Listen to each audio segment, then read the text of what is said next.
14, 15, 16, 17, 18.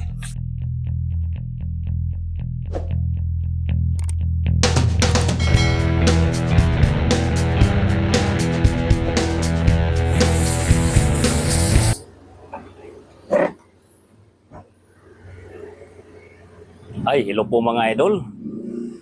Magandang araw po sa atin lahat. Panibagong araw, panibagong video naman mga idol. So, mayroon lang po akong ibabahagi sa inyo mga idol tungkol po sa balak palang mag-negosyo ng sari-sari store o kaya sa mga kapwa ko nag-sari-sari store ay mayroon lang po akong ibabahagi para kahit papaano makainggan nyo sa ating mga kababayan na gustong mag-sari-sari store na yung hindi pa nakapag-umpisa. At ang ibabahagi ko po sa inyo mga idol ay tungkol po sa nakakaipon po ako ng 250,000. Kahit maliit lang po ang aking sari-sari store at nangungupahan lang din po ako mga idol. Nung nagsimula ako, ang aking puhunan ay nasa 5,000 lang po mga idol. Pero unti-unti kong pinapaikot hanggang lumago ng kaunti, dumami ng kaunti. Kaya pinaikot-ikot ko lang po yung aking kapital. So sa ngayon, medyo marami-rami ng kaunti ang aking paninda. Pero noon, kaunti lang talaga mga idol kasi ay nasa 5,000 lang po ang aking puhunan. So ito po ang aking mga paninda ngayon mga idol. Hindi naman karamihan, papakita ko lang sa inyo. Ito lang po mga idol. Yan yan. Saglitan lang po nito mga idol. Yan. Ganyan. Ano lang, sirya mga idol. Yan. Saka yung mga iba, hindi pa pa dyan. Ganyan.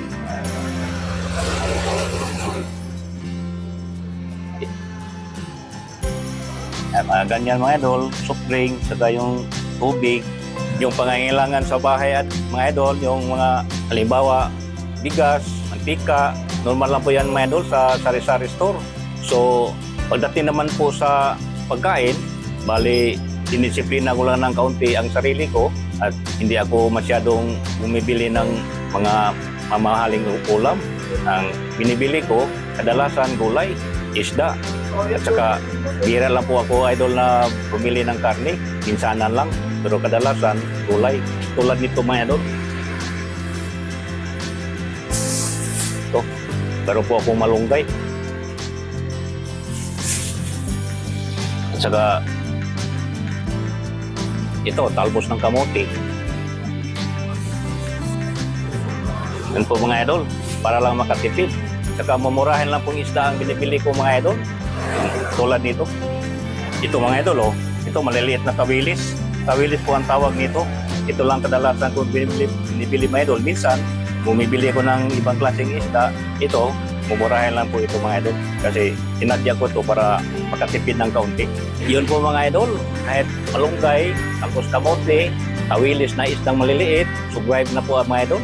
At saka pagdating naman po mga idol sa alak taga sigarilyo, hindi po ako nanigarilyo mga idol. Pinipigilan ko rin sarili niyan na hindi ako nanigarilyo kasi pag once na nanigarilyo po ako, nagtinda rin po ako ng sigarilyo, wala na po akong tutubuin. Malit lang po ang kita mga idol sa sigarilyo. Saka sa alak mga idol, hindi rin po ako nainom, lalo na po sa ganyan mga Red Horse. Pinipigilan ko rin sarili ko mga idol nga hindi ako minom ng Red Horse kasi pag once na uminom ako, wala na rin po akong tutubuin. So hanggang nabuo mga idol, pauti-uti, inaikot-ikot ko yung maliit na puhunan, nakapag-ipon ng kaunti, kabili na rin po ako ng refrigerator at saka freezer. Ito po ng refrigerator, ito yung freezer, Panasonic. Pero hindi po ito sabay-sabay na binili mga idol. Pag once lang po nga mayroon akong naiipon, saka ko po nabili yung isa. Pasensya na po kayo mga idol dahil dito sa area na to medyo maingay lang po. Maraming dumadaan na sasakyan. At yun po ang aking nabibili mga idol na kagamitan, yung refrigerator, saka freezer. At pagdating naman po sa bayarin, sa upa, kasi nangungupahan lang po ako mga idol, ang ginagawa ko sa upa ay mayroon po akong, ang upa ko ay 3,000. So, gidivide ko yan mga idol sa 30 para araw-araw, bago magsara ang tindahan, nililigpit ko na yung 100 para sa bayad sa upa. Para pagdating ng kolektor, pagdating ng pizza, nakahanda na po ang aking pangbayad mga idol para hindi na po mabibigatan na hugutin yung pambayad kung saan na po manghiram sakali wala akong nililigpit na para sa upa. Araw-araw po yan mga idol. At ganun din po ang ginagawa ko sa kuryente at sa tubig. Para pagdating ng bayaran sa kuryente mga idol, nakahanda na yung pangbayad sa kuryente. I-subdivide ko na rin kasi alam ko naman nga yung sa kuryente ang babayaran kung magkano sa isang buwan. Saka bayad ko sa kuryente dito mga idol, mahigit po 3,000. So ganun din po ang ginagawa ko. I-subdivide ko kasama na po yung sa tubig para pagdating ng pizza, pagbabayad, saka kolektor, pag dumating ang kolektor, nakahanda na po yung pangbayad ko, hugot na agad. So yun po ang mga idol ang naging sitwasyon sa sari-sari store. Mahirap din pala ang pagbabudget. Hindi natin gagawin ang magandang paraan para makapaghanda tayo sa babayaran kasi pag once na hindi natin inahanda yung ating pangbayad, ibang usapan na po yun mga idol sa may-ari ng tindahan. Mahirap na po yung puro pangangatwiran o maya-maya na lang o kaya pabalik ka na lang sa sunod mga araw. Mahirap yun mga idol. Kaya ang ginagawa ko sa upa ko, 100 araw-araw, bago magsara, nililigpit ko na yung 100, tinatabi ko na. So, sa ganong paraan mga idol, papakita ko lang sa inyo kung ang pagbibilang sa pira para maniwala kayo na ganun palang nangyari, ibilangin natin mga idol. Tara! 1, 2, 3, 4, 5, 6, 7, 8, 9, 10, 11, 12, 13, 14, 15, 16, 17, 18, 19, 20, 21, 22, 23, 24, 25, 26, 27, 28, 29, 30, 31, 32, 33, 34, 35, 36, 37, 38, 39, 40, 41, 42, 43, 44, 45, 46, 47, 48, 49, 50, 51, 52, 53, 54, 55, 56, 57, 58, 59,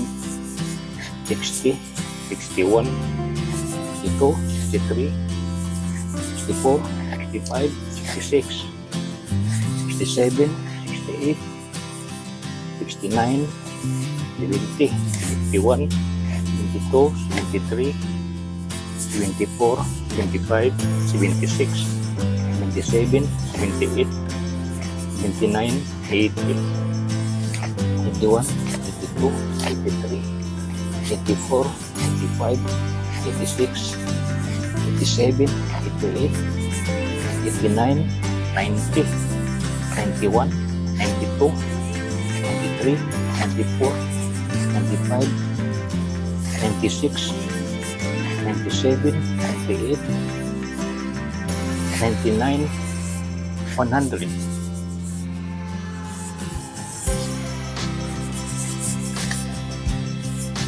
One, two, three, 4, 5, 6, 7, 8, 9, 10, 11, 12, 13, 14, 15, 16, 17, 18, 19, 20, 21, 22, 23, 24, 25, 26, 27, 28, 29, 30, 31, 32, 33, 34, 35, 36, 37, 38, 39, 40, 41, 42, 43, 44, 45, 46, 47, 48, 49, 50, 150,000.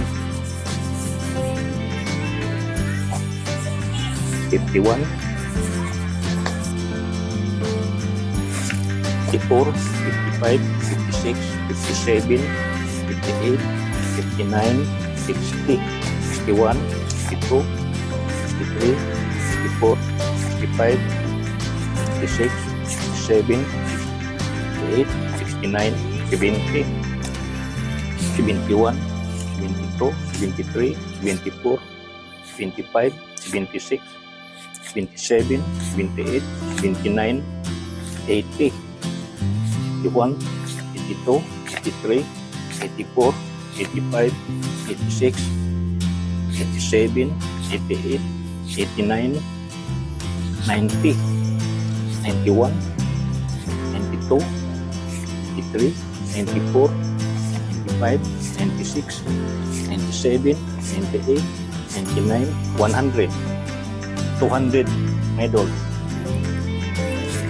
1, 2, 3, 4, 5, 6, 7, 8, 9, 10, 11, 12, 13, 14, 15, 16, 17, 18, 19, 20, 21, 22, 23, 24, 25, 26, 27, 28, 29, 30, 31, 32, 33, 34, 35, 36, 37, 38, 39, 40, 41, 42, 43, 44, 45, 46, 47, 48, 49, 50. 250,000 lahat mga ito.